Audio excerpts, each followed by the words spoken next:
let's talk about the Therizinosaurus, which is basically the Edward Scissorhands of dinosaurs. This is the Therizinosaurus. It lived in the late Cretaceous between 80 to 75 million years ago. The first fossils were found in the Gobi Desert, and likely it lived around the same area, mostly in Mongolia. As you can see here, the most distinctive features are those long, sharp, very interesting hooked claws. Now, the name Therizinosaurus is actually quite interesting.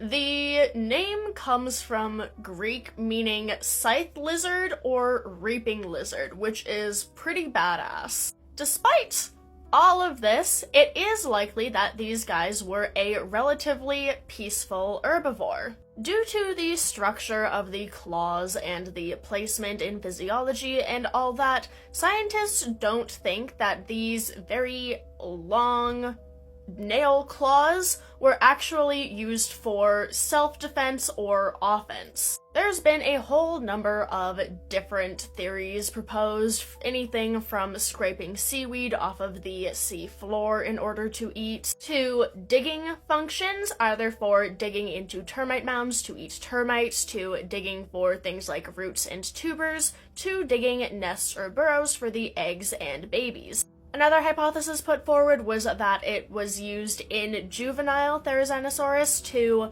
kind of hang and move about the treetops, because possibly they had arboreal juveniles. I don't think there's very much evidence for that, but it is thought to be similar to perhaps sloth babies or Hoatzin bird chicks.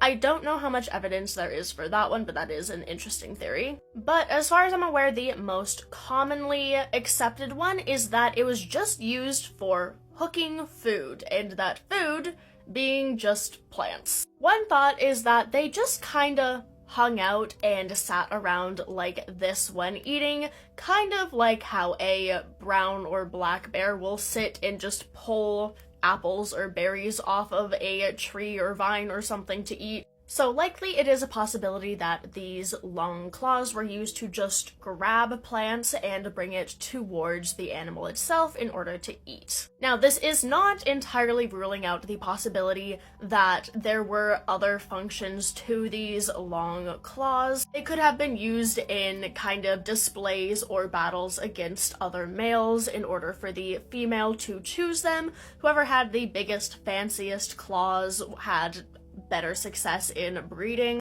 Other studies show that they possibly could have been used for defense against predators.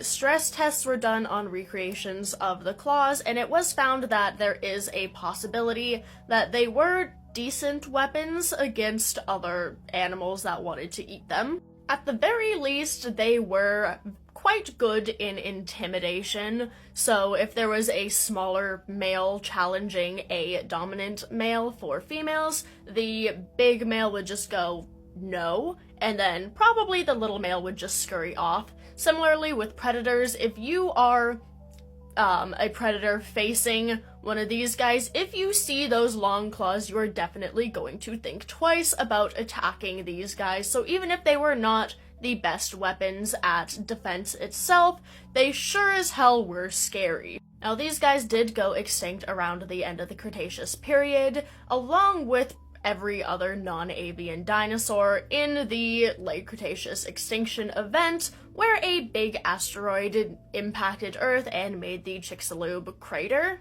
and caused a whole lot of problems, namely, again, the extinction of most of the dinosaurs.